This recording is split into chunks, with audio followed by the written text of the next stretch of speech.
podcast du Ridon.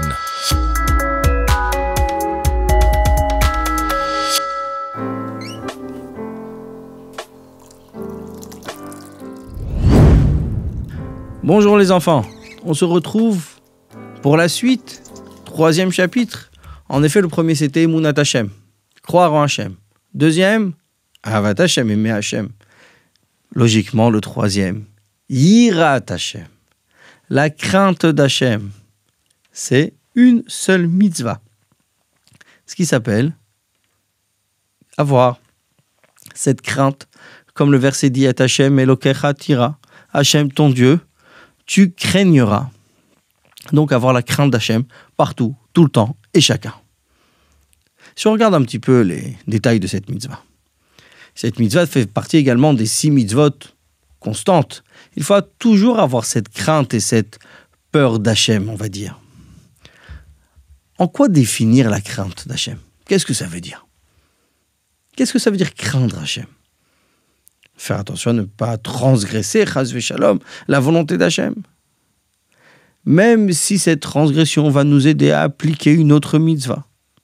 Il est écrit « Ivdu et Hachem be'ira » Sers Hachem avec crainte.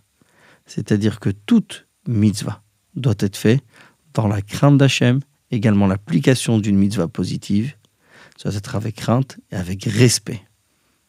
Il y a bien sûr dedans la mitzvah de la teshuva. Malheureusement, on a fauté.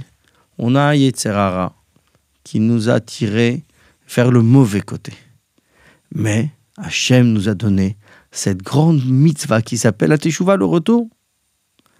Mais celui qui ne veut pas faire teshuva, celui qui se dit « Moi, je n'ai pas besoin de faire teshuva », il fait ici 2 avérotes, 2 transgressions.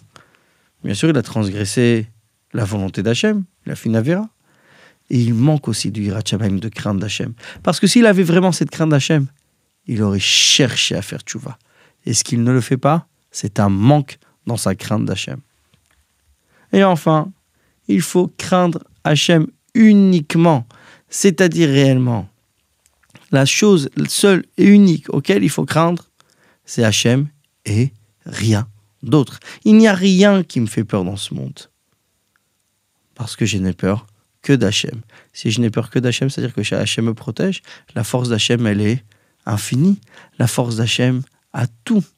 Donc si j'ai peur que d'Hachem, je ne dois avoir peur de rien d'autre dans ce monde. Donc je n'ai peur que d'Hachem, parce qu'il est là, il m'observe, il me regarde, il veut que je fasse sa volonté. Voici pour ce 3e chapitre. Au revoir les enfants.